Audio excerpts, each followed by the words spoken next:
have a problem what's hearing. Okay, so I'd like to introduce our speaker for today. Our presenter, his name is Paul Hyman of Brain Fitness International. He's a dynamics, immersively entertaining brain trainer who has shown literally thousands of people how to enhance their learning, communications, creative problem solving, and strategic thinking skills. He was a clinician, 10 years at ChemH, and a pioneer established for these tools and techniques as core stress management modalities. He worked internationally with clients, trains other professionals in his approach. His experiential style of teaching and growing collections of playful toys, teaching aids, make for a fun and one-of-a-kind memorable learning experience. An experience which promotes a long life wellness. Paul's wellness philosophy is to empower individuals regardless of physical and cognitive abilities. Please help me welcome Paul. Thank you, Emily. Hello, everyone, and thanks for taking the time to join in today. Bringing out the best with distressed and resistant clients. One of the first things I have as a grounding and guiding principle is I believe in people's resources that they may not have tapped into, but drawing them out, giving them strength, and helping them move through all of this is very, very important. I believe all people have those resources. They're survivors, and we can enhance this process even further with these techniques. Now, one of the things I'd like you to be thinking about is sometimes people do not have English as a second language, and they are under distress or resistant. And how can we best help them learn coping strategies to lower that level of anxiety and stress and empower them to move forward in their new life, especially for new immigrants and refugees? Now, one of the terminologies that I'd like you to maybe incorporate in your work is, instead of presenting clients as difficult or resistant, being in healthcare, and they're always coming up with new terminologies, one of the new concepts that people are talking about is people responsive behaviors. Not difficult, but they have challenges and they present themselves with difficult responsive behaviors. So that's what we're going to be looking at. Now, we can do a number of different things. I'm not going to have you sitting here and listening to me talk. I was talking about nonverbal interventions, so I guess I could be quiet for the rest of the session. However, another one is to show me I may remember. However, the ultimate goal is involve me, I will understand. So I'm going to teach you some very, very grounding techniques that I have used with thousands of clients that have really, really assisted them. And what's really important is that they're so simple and so effective that other people actually take these tools and teach other friends and colleagues and family members to assist them to change. So we're going to be doing some exercises. I'm going to do the best I can to demonstrate them to you, and we'll get going. Now, when we look at some of the challenges that people have, it's a life of complexity. It's wrappings, and wrappings of strings.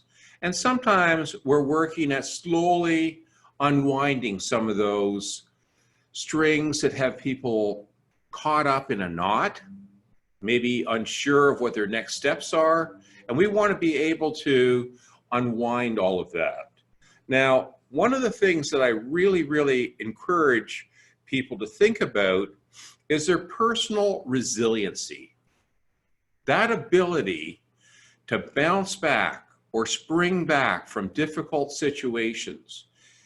All of you have resiliency because you're all survivors of challenging life experiences. Resiliency cannot be taught. It is learned through difficult experiences and how we cope. Now, what I have here is a little wire, fuzzy wires, and one of the examples I give to people is how to spring back. So I take this wire, I wrap it around my index finger until I create a little tiny resiliency spring. Now, I show people that when the pressure of life mounts up and you get pushed down, it may feel compressing, it may feel distressing, it may feel challenging. But as you press down on this, there's an energy, a momentum that builds and builds and builds until eventually they're able to spring back.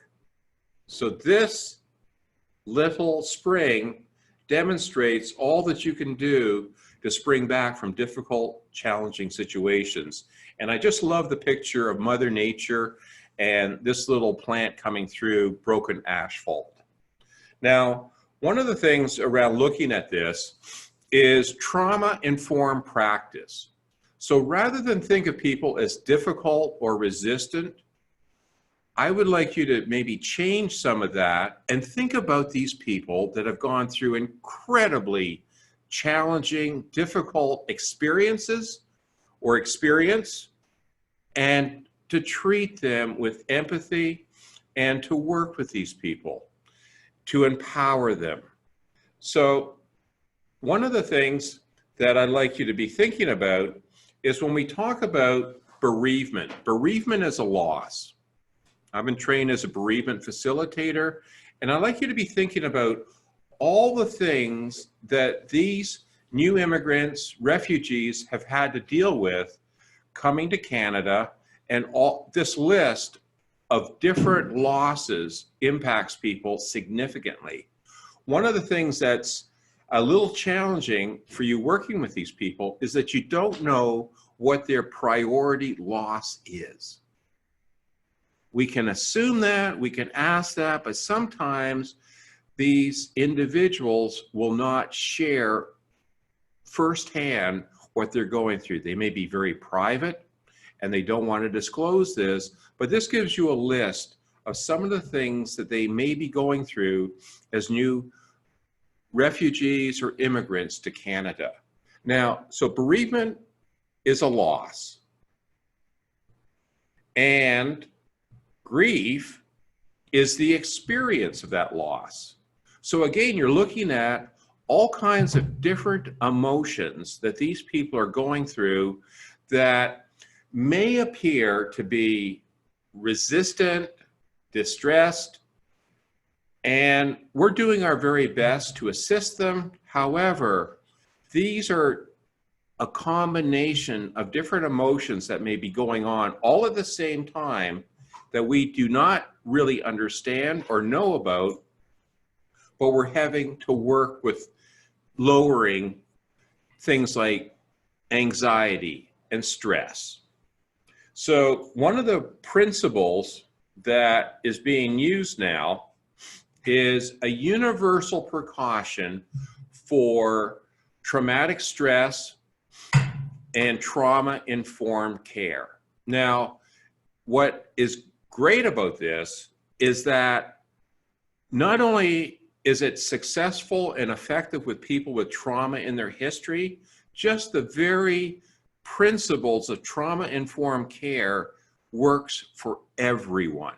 It's a wonderful way to approach therapeutic interventions with your clients, and I really, really encourage you to think about some of this. Some of the key principles are dignity.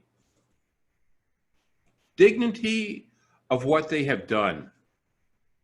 New immigrants and refugees, we don't know what they may have done in their home countries. what they have achieved, what some of their successes are, and most of all, the dignity of what it's taken for them to make that decision to leave their country of origin and come to Canada. Empowerment. We want to empower these people so that they can self-manage and work with dealing with some of the challenges as they go through settling in Canada. And respect. Respect their resiliency. These are survivors. They've gone through a lot to get here. They have skills.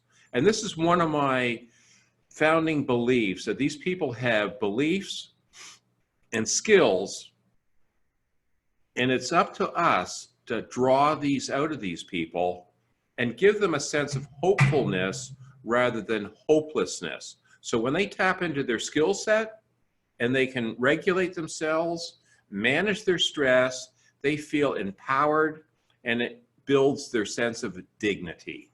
Now, I've got another slide that I'd like to share with you. Self-awareness. All of this self-care techniques only work when you're self-aware. Know thyself, Socrates. Now here's a Paul Hyman quote from 2019. You might want to write this down. If you're not aware, you can't take care. Pretty simple. Now, as I said, I love to use props and teaching aids. And I have right now that I have found to be very, very effective teaching people about awareness. So I've got this cup here. So it's empty. It's how we come into this world. And then in this cup, I've got a little bit of life, a little bit of stress, and all of a sudden, I pour some life into my cup. Am I aware of this much life or stress in my cup? I might be, but if I've been under a lot of stress, I may become immune to knowing how much stress I have in my cup. So guess what, everyone? Life keeps coming. Am I aware of this much life in my cup? Maybe, and maybe not. So what do you think is going to happen, everyone? Life just keeps coming and coming and coming, and eventually it's going to overflow. And what's going to cause the overflow? How about this, everyone, if you can see it? One drop. How many of you personally can say you've experienced this buildup within yourself, and then all of a sudden, something that means absolutely nothing in the big picture of your life is that one drop that throws you over the edge and you overflow. So what we're looking at today are techniques that take a couple minutes to do. So a little in, a little out, a little in, and we want to be aware of keeping our cup at this level, because you never know when you could have one of these days.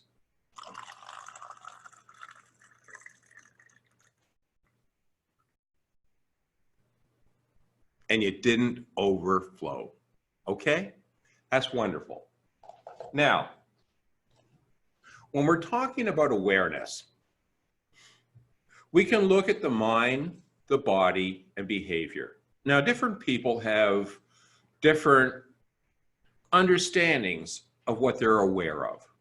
And when I'm going to show you a chain reaction. So mind, body, and behavior. So the mind, how you're thinking, could be doing something right now. It's going to have a physiological response in the body. And that's going to trigger a behavior. Other times, your behavior is going to get you thinking about certain things, ruminating, thinking about all of this, and then that's going to affect your body. You're going to get another physical response. Or other times, your body, however you're experiencing your body in terms of tension, compression, tightness, is going to lead to you thinking about this. So if you think about anger, it's a very physical, powerful emotion. It gets into our thinking style, and then all of a sudden, we go into a reaction or a behavior, okay? So that is a way of just looking at a chain reaction. It doesn't matter where it starts, but it's gonna all integrate as a domino effect. Now, in this next slide, this is a great one to show to people. It's called the emotions and rationality teeter-totter. And it's a great one to look at because when your emotions go up, your rationality and patience goes down. Now, you can be very, very personal and confidential.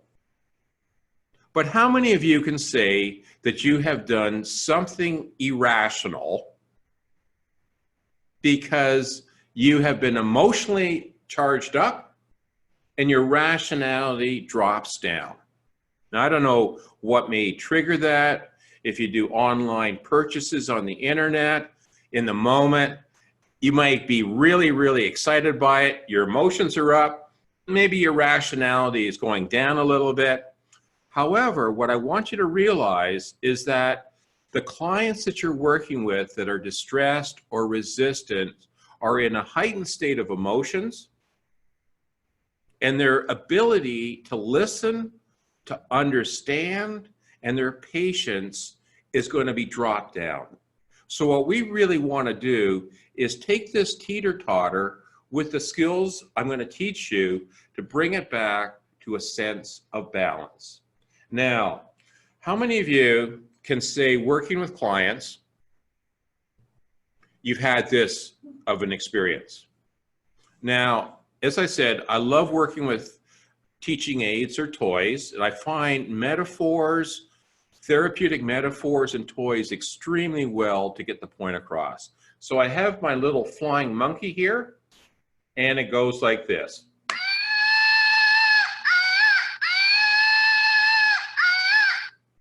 Now, I like to use monkeys because for myself personally, in the lunar calendar, I'm a fire monkey myself. So I do like monkeys. Now, the next slide is a great model to look at the stress response in terms of hyperarousal and hypoarousal. When people have been traumatized, they're either going to hit that high level of hyperarousal and communication is going to stop. They will not be able to process information because they're at such a high emotional level. Other times, they drop down to hypoarousal. You know, very, very flat, numbing. The types of clients when you say, so what would you like? And they go, I don't know.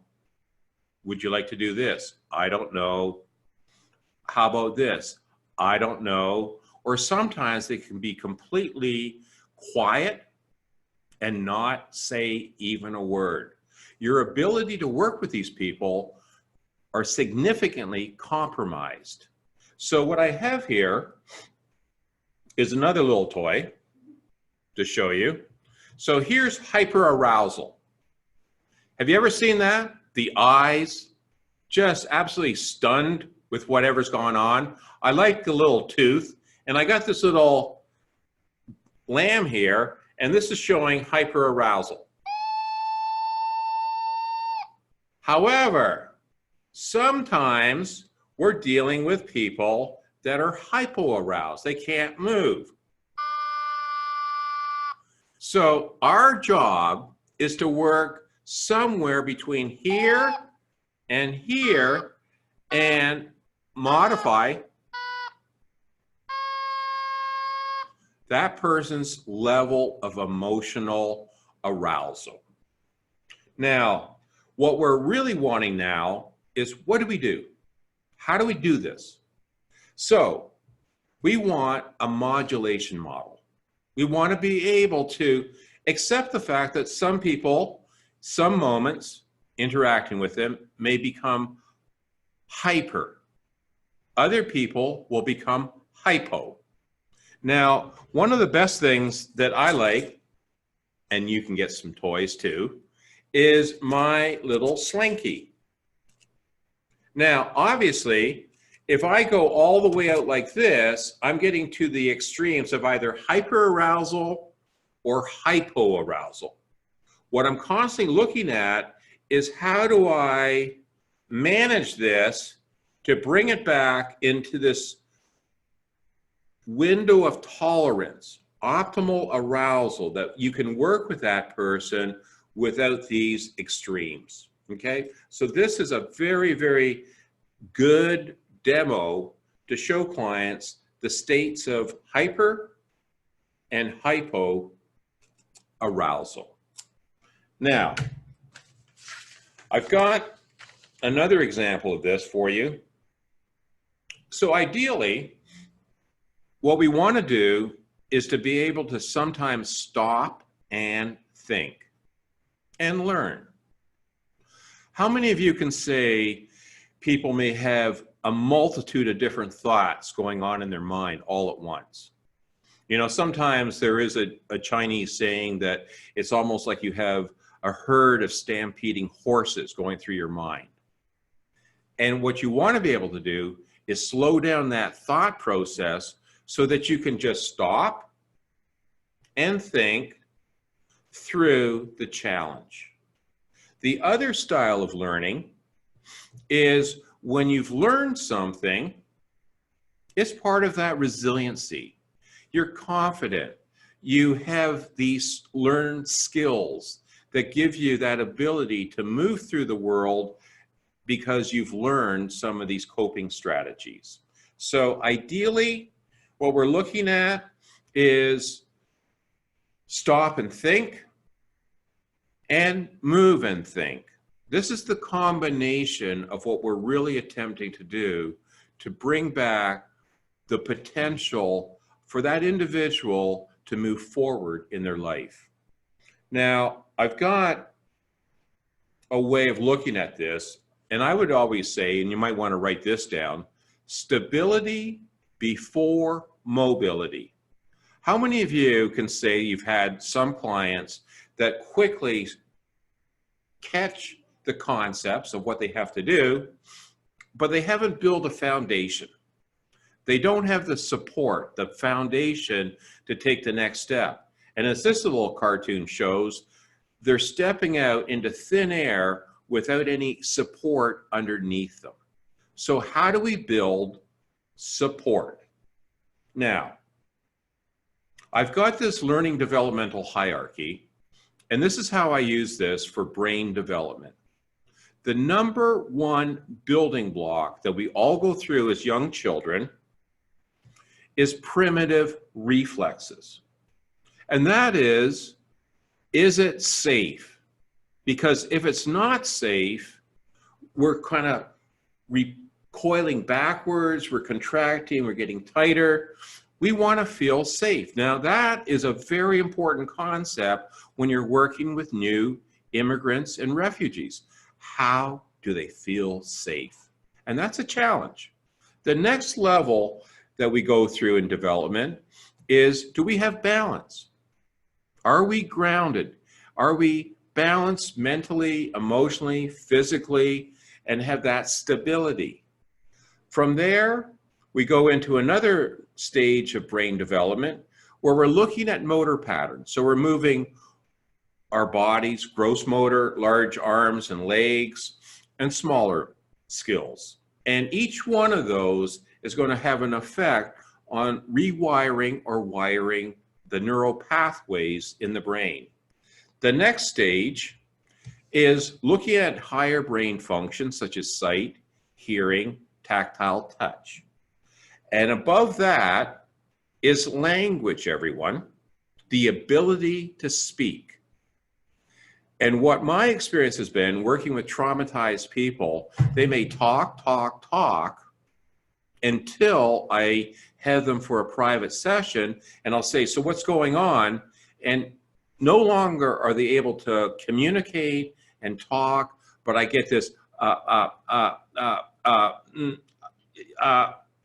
their language capabilities are compromised. And then above that, we want to be able to look at the world, make sense of the world, our concept of the world, both abstract and concrete. Now, here's the challenge with working with people that do not have a foundation. If you're working with talk therapy, that's at the very top of this developmental hierarchy. But you're not even going to get to that level if you do not have these people grounded and feeling safe so they can feel like they can communicate with you. So you've got to just build up from that foundation, this hierarchy, to get to this next level of able to communicate with you, and then making sense of being here in Canada and the world around them. Now, I'm going to take you through some exercises now. Now, a full body breath. Now, this is one of the physical triggers that happens to us when we do get under stress. Instantly, our breathing gets held, or it's shallower, it's up in our chest rather than down in our diaphragm area.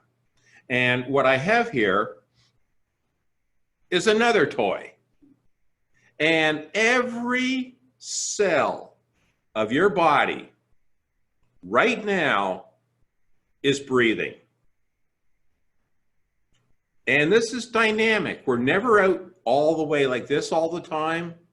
We're never in like this all the time. This is constantly going through our awareness check-ins. Now, how many of you can say you do this with a huge breath, say 4 weeks of vacation in Tahiti? How's that sound? You like that? However, after you spent your 4 weeks in Tahiti, you're on your plane home, and they say, okay, everybody, another 2 hours, and we're going to touch down, and you're going to be back home, and there. Has that ever happened to you? So what we want to do is have this dynamic awareness of taking a nice breath. Now, what I have here is a number of simple little exercises, and I'm going to take you through these one at a time. You're going to do these yourself, and I'm going to walk you through this. But I'd like to use this little rope trick, okay? So we can have differences of opinions, conflicts, challenges, and I'll see if I get it. So it's a big turn here, and then there's a big twist here, and this rope gets tighter and tighter and tighter. However, through the techniques you're going to learn, we can quickly and effortlessly release them. So I'm going to take you through these 5 breath stretches. Please join in. We can do this standing or seated. So right now, we're going to do them seated. So the very first thing, everyone, is get your elbows out to the side like this. I want you to press your elbows back, shoulder blades back, opening up your upper chest, looking up to the horizon. Big breath of air in. Feel that expansion. And letting that go. How's that feeling? Next one, everybody, is hands up. Keep your elbows in close to the body. Press your hands back, elbows back, shoulder blades back, opening up the center part of your chest, looking up to the horizon. Big breath of air in.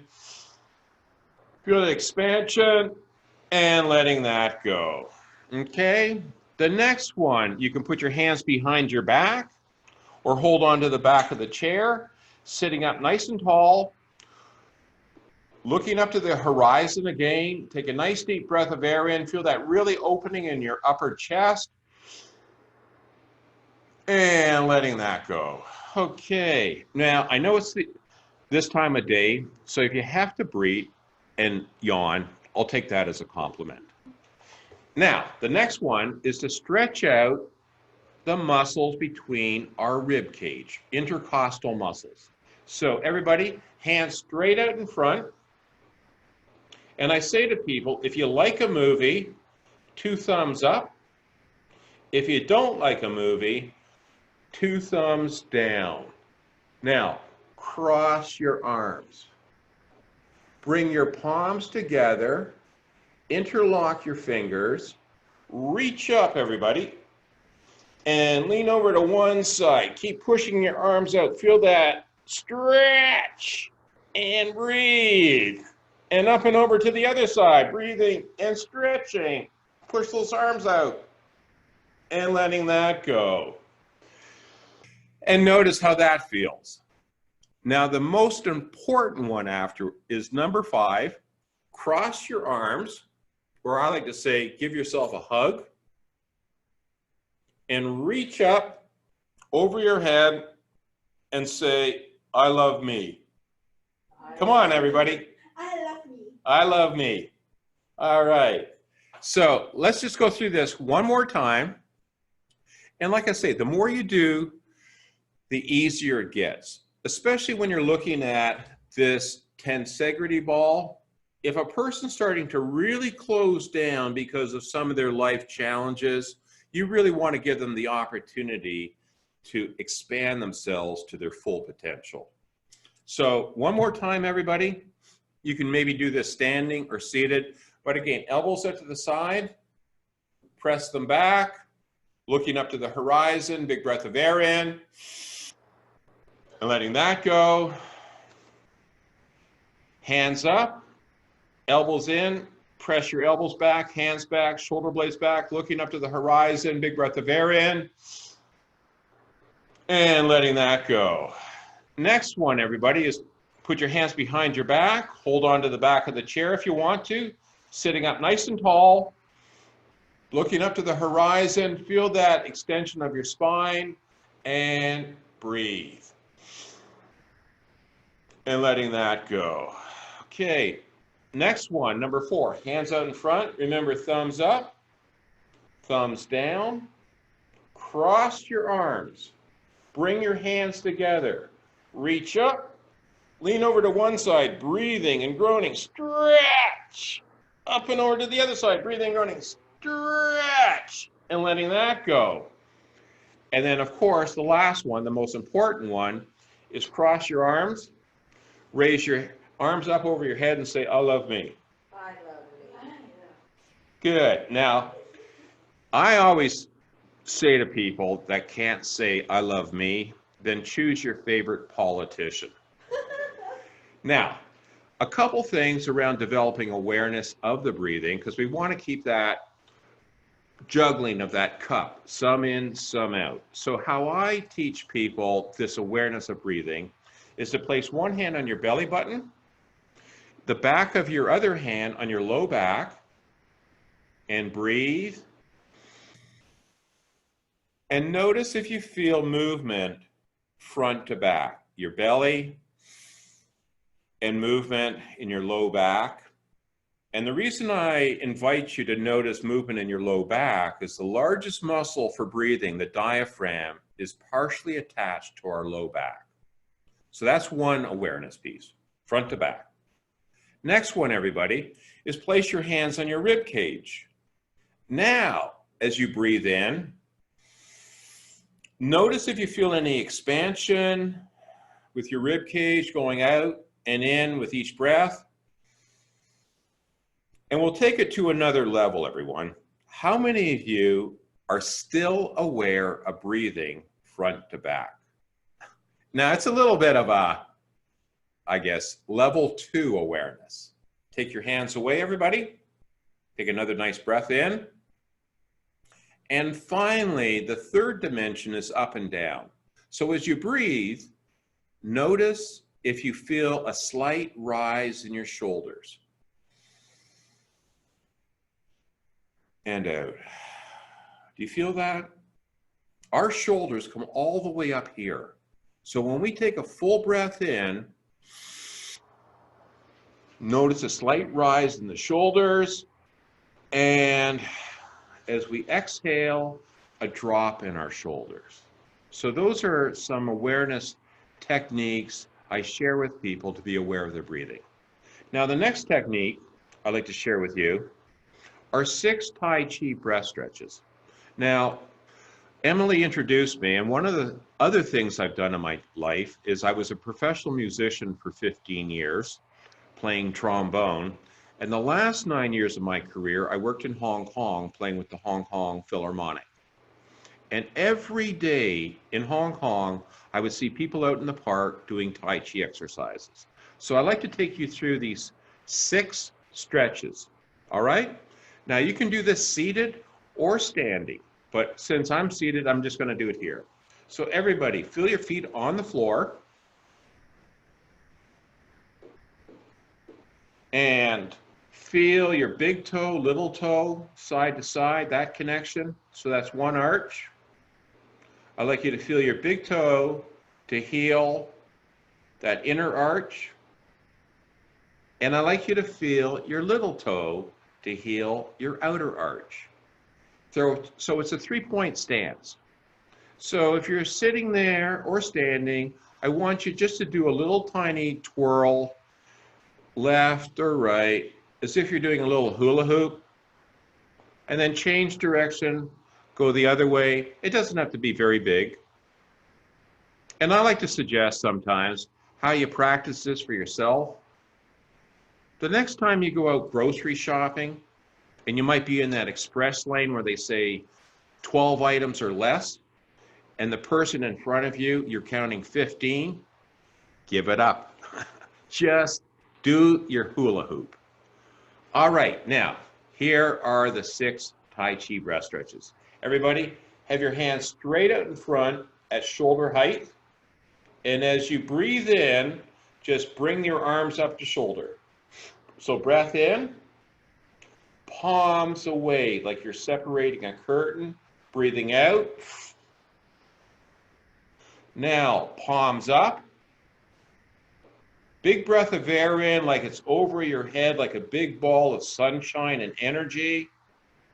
Then exhale to shoulder height at the level T, form a level T. And now breathe in all that you need for yourself. And then exhale, pushing down. We're going to do this 2 more times, and I'd like you to personally notice how you're experiencing this. So again, 2 more times, breath in, arms float up, palms away, breathing out. Breath in, big ball of energy up over your head. Exhale to shoulder height, the letter T. Breathe in all that you need for yourself, and then exhale, pushing down. And 1 more time, everybody. Breath in, breath out, breath in, breath out, breath in, breath out. How does that feel? Just a couple minutes. That's all it takes to change how you're feeling. Now, the next one is called box breathing. Now, it's very, very simple. It can be done with no external movements. And I was doing a training, and one of my participants said he was a sniper for the Canadian military, and this was the same breathing technique that he learned in sniper school before he took out a target. The police also use this style of breathing. And what do you think they call it? I mean, you have to think of something really militaristic. They call it tactical ballistic breathing. We're gonna just call it box breathing. Nice and easy. Now, you don't have to do what I'm doing, but I want you to be thinking of a box on your chest, and I want you to breathe in for a count of 1, 2, 3, 4. Hold your breath for 1, 2, 3, 4. Exhale, 1, 2, 3, 4. Hold it, 1, 2, 3, 4. Again, breathe in, 1, 2, 3, 4. Hold it, 1, 2, 3, 4. Exhale, 1, 2, 3, 4. Hold it, 1, 2, 3, 4. That's box breathing, everyone. Now, personally, I don't actually count to myself 1, 2, 3, 4. So this is how I do it. And it might be easier for you also and for your clients. So everybody, one more time, breathe in and hold it. Breathe out and hold it. Breathe in and hold it. Breathe out and hold it. How's that? Now, one of the things that I'm going to share with you is I don't think enough people understand the importance of hydration, water, and the effects on the brain. So if you have some water, as I do right now, I'm going to have a sip of water, and I encourage you to do the same. So cheers, everybody, to your success. Now, why is water important? Well, we've got a number of things that are going on with water in terms of balancing out the electrolytes, our sodium potassium pump. And I have a story of one time I was down in California, San Francisco, and I was doing some teaching, training at different health recovery centers down there. And as I was preparing to go in for a training one afternoon, I'm sitting in a cafe, I'm being served by a waitress, and all of a sudden, the whole building shakes.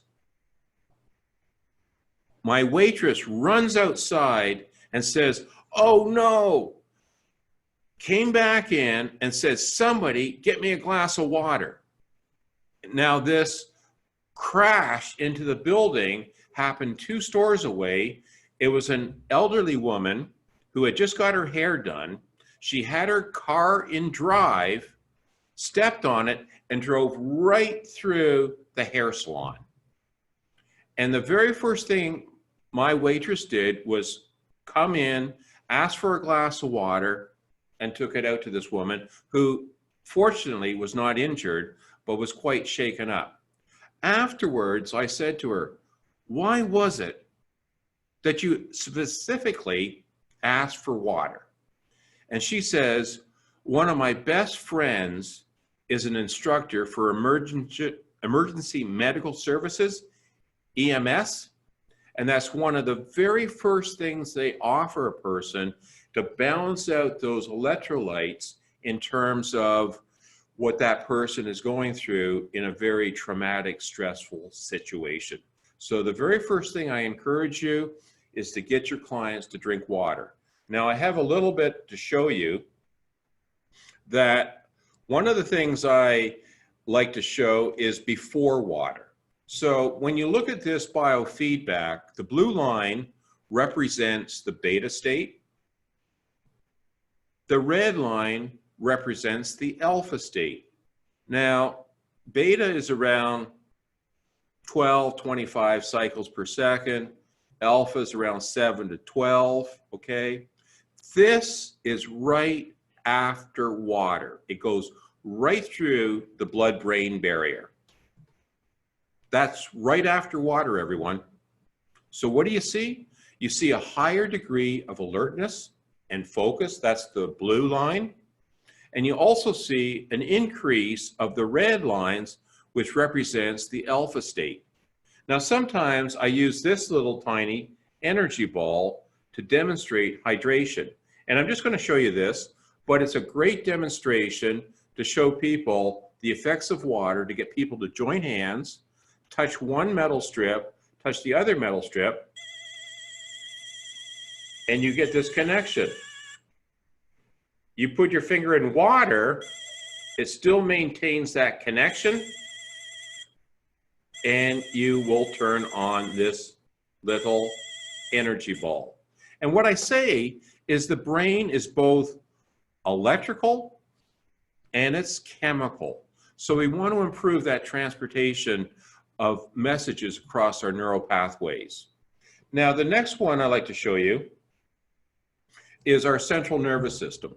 And when you're looking at this, I want you to look at the chest, and you see that big pile of nerves, the nerve plexus center. And then you look at the belly button, look at all the nerves connected there from our central nervous system.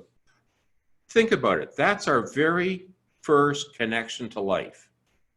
So what we're going to do is put our fingers on our chest, just below the collarbone, and our other hand is going to be on our belly button, okay? And what we're going to do is this, called brain button. So everybody take one hand, place it on your chest, below the collarbone. And how you can landmark, these are acupuncture points, kidney 27. Roll your shoulders forward, feel that little hollow indentation below your collarbone, and then sit up, put your hand on your belly button. I want you to look straight ahead without moving your head. Massage these points and very slowly track your eyes from left to right without moving your head, blinking and breathing.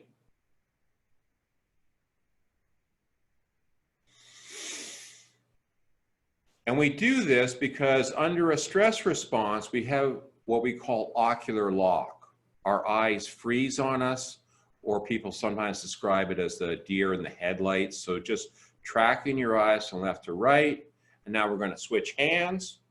Bring your other hand up, other hand on your belly button, massage those points, looking from left to right with your eyes slowly, blinking and breathing.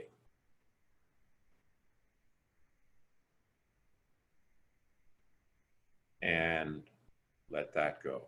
Now, one of the things I talk about kidney meridians is that you talk about yin and yang in terms of different emotions. So with kidney, two emotions connected to it is fear and trust.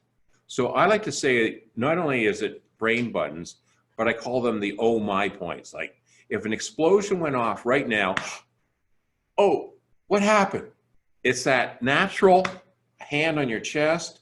That's a great way of landmarking it, and to do this using your eyes and breathing. Now, the next thing I'd like to show you is the effects of movement. And we are having a little bit of a challenge getting to the next slide. However, I'll just go through with this. There's a number of different parts of the brain affected by movement. And this is a great way to integrate the body without any need for speaking.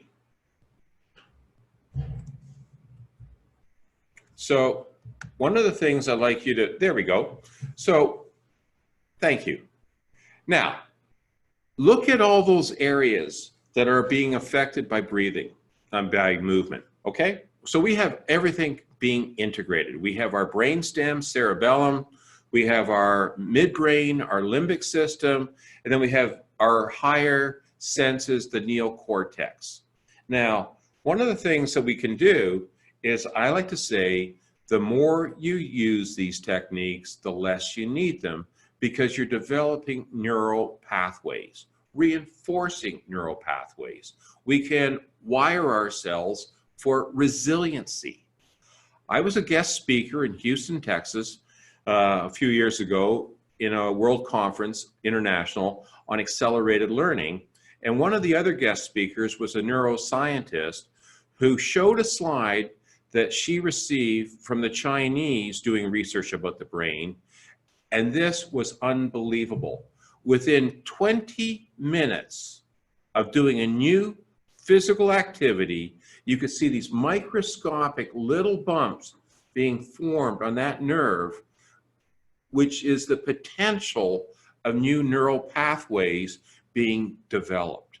So the more you use a sensory stimulation movement approach, you're going to get a lot of brain activity and integration. Now, one of the things why that's important is this is a PET scan measuring how the brain is most active using up its energy supply, specifically glucose, and what cells are most active. This one is a normal brain. So the red, you can see it pretty well on the right side. You can see it on the left side. You can see it in the frontal lobes, and you can see it in the back of the brain stem. Here is somebody who is chronically depressed. And I want you to be thinking about this as it relates to your clients. Do you see that? You don't see a lot of brain activity except on the right hemisphere. And I like to say about the functionality of the right hemisphere, you can see the forest, but you're not able to break it down and see individual trees. So this big picture, overwhelming, you'll hear language like nothing is ever going to work. No one has ever helped me. I don't have any reason to live. I don't know what I'm supposed to do. You can hear that. And what we want to do when we talk about movement is if I raise up my right hand, I'm activating more of my left hemisphere. As I raise up my left hand, I'm raising up more of my right brain activity. Now, somebody who's chronically depressed, you know, what's the last thing they want to do? Move. So what we want to do is to incorporate some movement activities. So we've got one called cross crawl. This is one hand touching the opposite leg. And then we have homolateral crawl, same arm, same leg being lifted up, okay? So right now we're going to start with the homolateral crawl. So lift up the same arm, same leg, and the other side, same arm, same leg, one side and the other side, okay?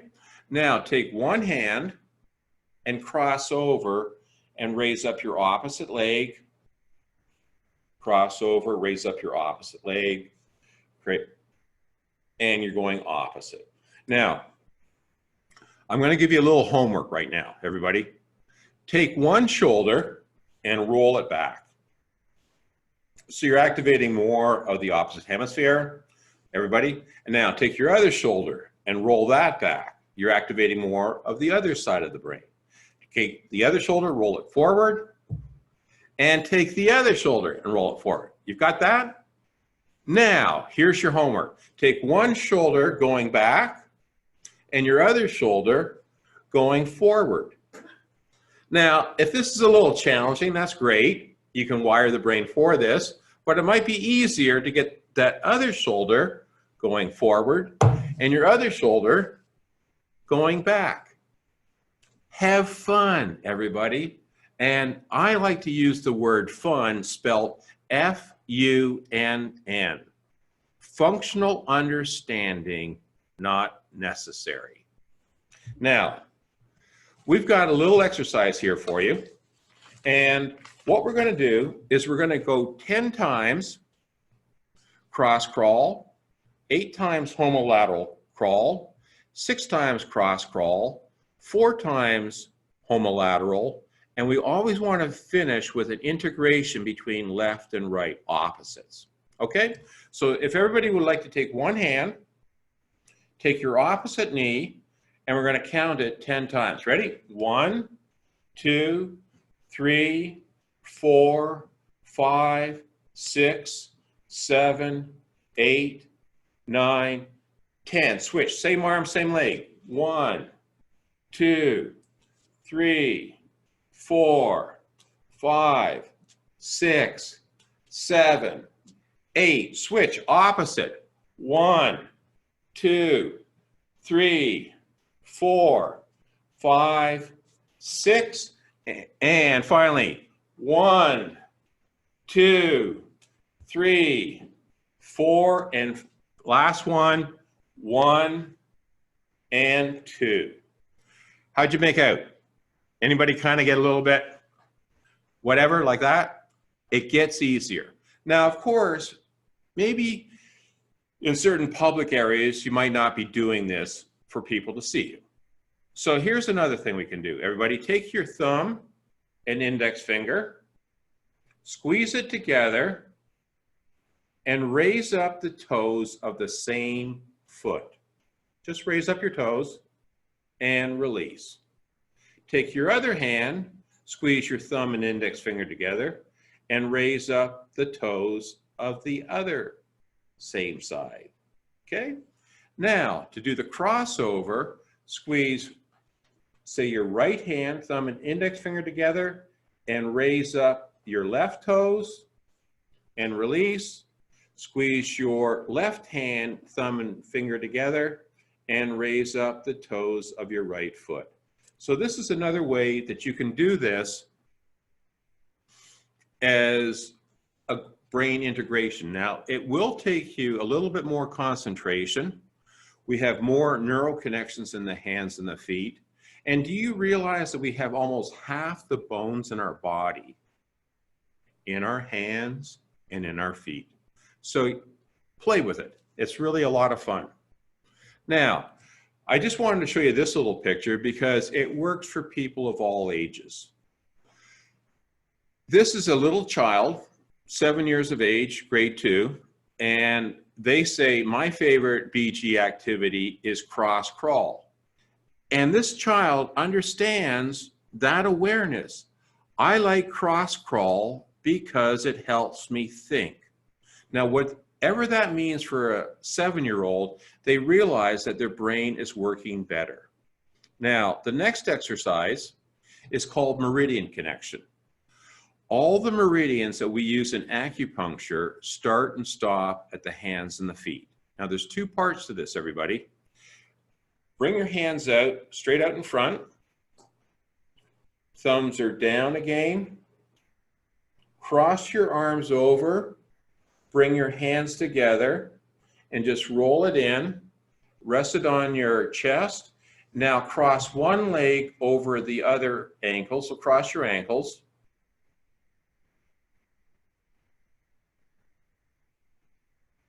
And notice how this feels. How many of you may notice you put the tongue on the roof of your mouth? If it's not there, put the tongue on the roof of your mouth. The theory is it connects our central meridian up the front of the body, our governing meridian up the spine. Cross your other leg over, everybody. And breathe. And hold this for a couple breaths. Usually until you get a big in-breath or a big out-breath. And then switch over to part 2, which is uncross your ankles, uncross your arms, and just bring your fingertips together. You can rest it on your lap, on your table. I'm just going to hold them here so you can see me.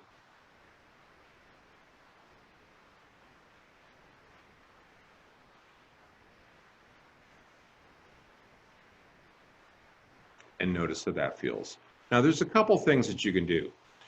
If a person is not going to put their hands up like this, it works equally as well just to have your hands down like that, crossed with your legs crossed. Other times, you can take one hand, put it on one shoulder, take your other hand, put it on this shoulder, again with your ankles crossed, and receive the same benefits of this meridian connection. Now, I wanted to show you a little bit of science. Now, this is biofeedback, brainwave states, and I said beta alert state is 12 to 25 cycles. Alpha is 7 to 12 cycles, a little bit slower. We call that the relaxation response. But what I want you to really see is theta. Look at that, 4 to 7 cycles per second, even slower. Now, when you look at the biofeedback of what we just did with the Meridian Connection, look at this, everybody. The relaxation response was a phrase coined by a Herbert Benson at Harvard Medical School, one of the pioneers on the benefits of relaxation training. Look at the red bar there, everyone. That is an incredible increase to your alpha state. And not only to your alpha state, look at the yellow line. That is your theta, even a slower brainwave state that's being affected. So this is an incredible exercise, very simple to do, don't have to talk about it. And again, I'd like you to see, again, what a little child, 7-year-old did. My favorite BG exercise is hookups because they relax me. So that child felt relaxed. This other child, my favorite BG hookups is it helps me relax and think better. Okay, so different benefits using the same technique. Now what we're going to do is combine these, okay? So this takes about 5 minutes, and I like to say to people to think of something like yourselves that you might have a little distress, a little stress around. Not something large, a little piece. Now, we talked about awareness and noticing. So we talk about large muscles, arms and legs, and the fight-flight response. Now we're also going to talk about the small muscles in our eyes. So thinking of this situation, without moving your eyes, I'd like you to look up to the ceiling as far up as they'll go. Look down to the floor as far as they'll go. Look over to one side as far as they'll go. Look to the other side as far as they'll go. Did any of you notice a little stress on the eyes? You know, just a little bit. So what we're going to do now is do these 4 steps. And the very first one is water, okay? So if you do have water, great. If you do not have water, think of water, okay? So those of you, cheers to your wellness.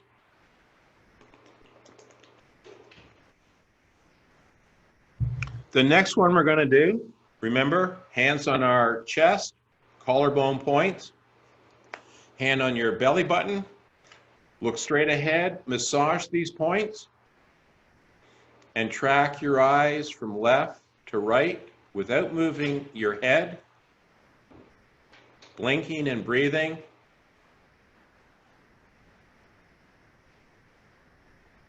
Switch hands,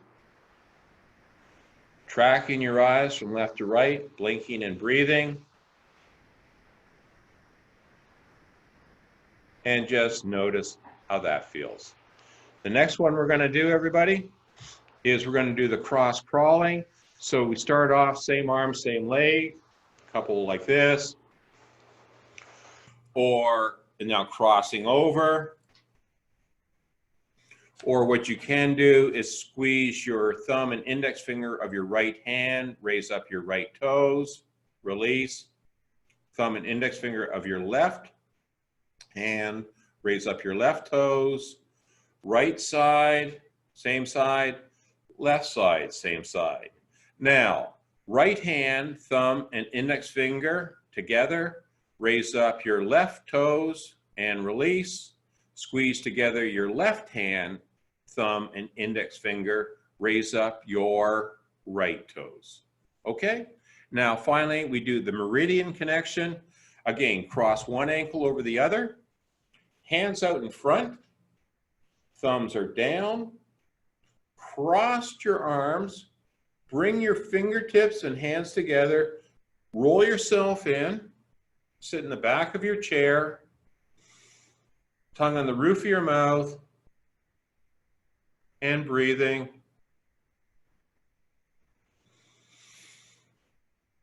And when you catch that nice big in-breath or a big out-breath, Then you can switch gears, uncross your arms, uncross your legs, bring your fingertips up together like this. And another interesting phenomena is it's not necessary, but just notice if you're aware of a slight pulsing in your fingers and thumbs. And when you pick that up, take your attention to another finger or thumb, and you'll notice a slightly different pulse, a different rhythm. And as you tune into this, there will be a different pulse and rhythm in every finger and thumb. Now that you've done that, and it took us, what, 5 minutes? I want you to come back and think of that stressful situation that you were thinking about before. And without moving your head, only your eyes, look up to the ceiling, as far up as they'll go, look down to the floor as far as they'll go, look over to one side as far as they'll go, look to the other side as far as you go. How does that feel in your eyes now? Not as strained? This is a great way just to lower somebody's stress levels. Now, it's real simple. And what I have here to demonstrate this is working at CAMH. I use this a lot as one of my core first exercises with clients. And look at this, everyone. This is before doing what we just did, PACE. So I put this exercise together to plan, which was the goal was in the triangle, and the rectangles were self-sabotage. The lines, I said, choose strategies that you can do to overcome your self-sabotage. Now, as you can see, take a friend, make plans, set a date for procrastination. Now, what do you think? Is that going to work? 5 minutes later, after doing that PACE exercise, look at this, everyone. Just look at the writing. Look at that difference that happened in 5 minutes. Now, working as a clinician, look what else they wrote. Get into the solution for the problem instead of focusing on the problem. You know how much therapeutic time sometimes it takes to get somebody just to see it from a solution focus rather than from a problem focus? The other thing I really like, this individual wrote, get off your ass, you lazy slob. So here we go, everybody. It's like this little Jacob's ladder. You start with water, you do brain buttons, cross crawling, and it's a chain reaction. It's just a domino effect. Okay, so you can do this anywhere, anytime. I usually suggest for people about 3 times a day. Now, getting into left brain, right brain, and this one, it says so far you're not right brain or left brain. Oh well. Now, knowing about left and right hemispheres, the right side, as I said earlier, is about the big picture. I can see the forest, it's intuition, gut feelings, emotions, and then the left side is more compartmentalized, sequences, step-by-step action steps. And I like to say those are the trees. So sometimes people get focused only on the individual trees and tasks that need to be done without realizing the bigger perspective of why they're doing it. Other times, people are overwhelmed with the big picture, the forest, and unable to break it down into sequential step-by-step strategies. So we want to really work these together. Now, I can tell you in this next slide, what you see are different characteristics of both the right hemisphere, I call it Gestalt, or the left hemisphere, logic. So when a person is in a stress response, fight or flight, it's survival. They're not weighing out the options of why did Paul throw this at me? Is it hard? Is it fast? Is it going to hurt me? instantly it's a reaction. Remember that reflex? Hands go up to block that. I'm not even going to think about that until afterwards. Now, if you think about that slide I showed you of somebody being chronically depressed, that's a right hemisphere characteristic. So you can work with them to calm them down, to ground them, and then slowly be able to break down the sequential steps that are more the functionality of the left hemisphere. So that's how you can kind of work both ways, and you can also do this for yourself.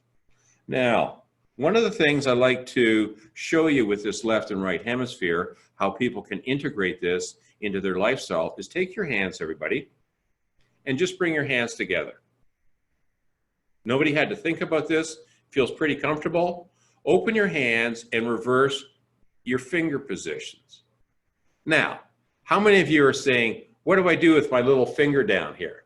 Now, what I'd like you to do is just keep going back and forth, back and forth, and just notice if this is becoming a little bit more comfortable, a little bit more familiar, easier to do. And I like to use this as an example, as an exercise on how people can do these exercises that may initially feel a little strange or foreign, but become more and more comfortable until it becomes second nature. All right, so that's another little technique for you. Now, this next piece, Traeger Mentastics. Dr. Milton Traeger was an American physician, and he coined the phrase mental gymnastics, mentastics. And it's mindfulness in motion. There's a huge interest right now on mindfulness. And what we're going to do is a very simple exercise. Now, they've done some research at the University of Rochester with older adults with dementia. And what they found was that the more they rocked, the calmer they were. The longer they rocked, the longer they stayed calm. So we're going to do an exercise that's going to be very stimulating for your inner ear. So first of all, everybody, we're going to do the number 8. Okay, so everybody sit there, feet flat on the floor. Take your nose, imagine it as a pencil, and just trace a number 8 in one direction. Notice, and change direction and do that number 8 the other way. Okay, next one, we're going to do side to side, an infinity sign or number 8 on its side. So now we're going to go and looping left to right and change direction. So what we're going to do is we're going to go back and forth doing number 8, infinity sign, and notice how this feels. So if you would like, close your eyes or look down on the table or the floor. Imagine your nose as a pencil, and you're going to start tracing that number 8, top to bottom, and change direction. If you hear any little Rice Krispies, snap, crackle, and pop, slow it down, breathe with it. Now you're going to go from side to side, that infinity sign, or number 8 on its side. Notice what direction you're going in and change direction. Now go back to top to bottom and change direction. Going from left to right, infinity sign, and change direction. Top to bottom, everybody, number 8, side to side, infinity, change direction, top to bottom, and going back and forth, gradually getting smaller and smaller and smaller. So eventually you come to a stillness, And the only sensation you're left with is the movement. And just notice how that feels. It's wonderful. And it works great for all of you working at computers and, you know, may have some shoulder tension and tightness in the neck. What I'd like to share now is, you know, another little saying I said, put together, move differently, feel differently. If you feel differently, you're going to move differently. Now, another technique I'd like to share with you that comes from that image of the teeter-totter is this concept that in a stress response, we have a lot more activity going on in the back of the brain. It's a reflex. It's a reaction rather than a conscious response. And what we want to do is bring back the ability to have choice, to have conscious awareness, which is more in the front part of the brain. So what we're going to do is, this is from Touch for Health. Do you see the number 11 points? So we're going to be looking at number 11, and we're going to put our fingertips on top, just above the eyebrow. We're going to hold these points like this for all of 60 seconds. Now, I have, if you can see this, this is a 60-second little timer. Trust me, I've timed it out. So what I'd like all of you to do is place your fingertips above your eyes, brows, very softly, about as much pressure as holding on to a piece of tissue. I'd like you to close your eyes or look down on the floor or the table. I'm going to count you in for 60 seconds starting now.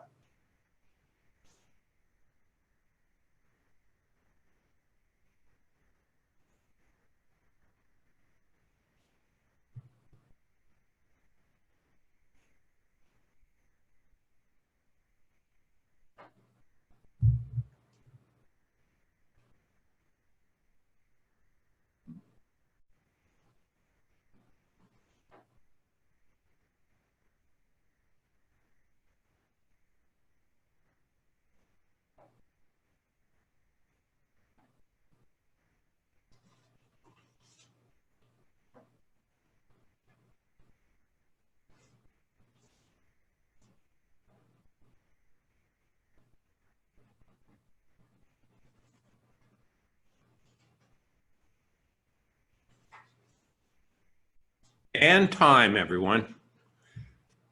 What was your experience like? Did it feel more like 60 seconds?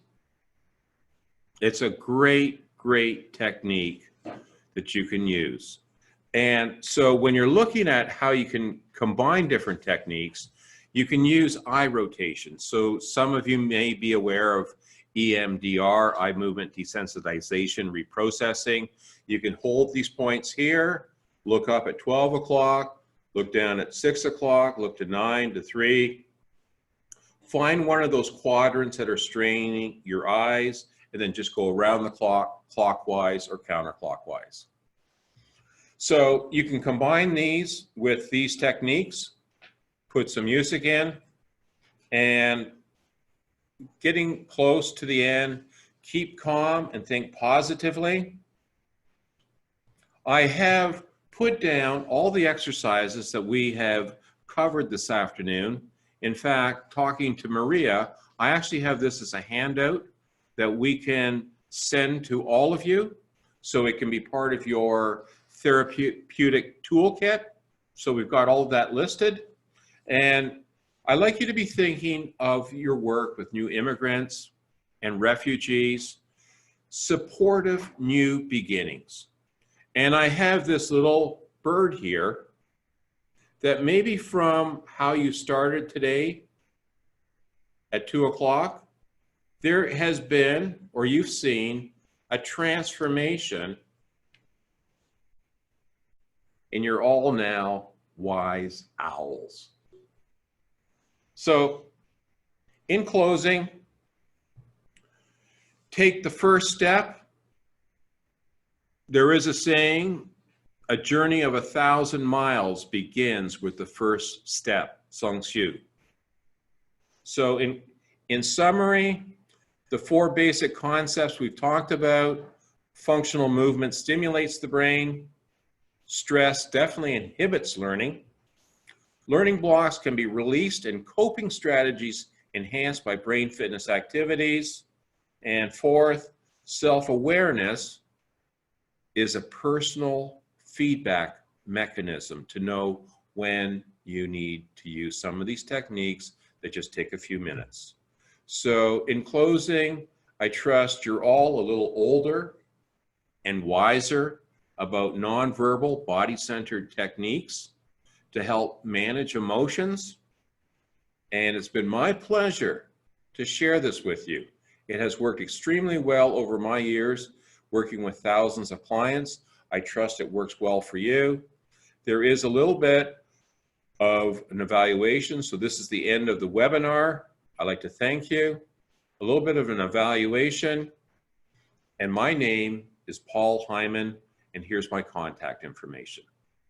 Thank you so much, everyone. Now, I think we still have a little bit of time for some questions. So if you'd like to ask me a question, type that in. That'd be fantastic.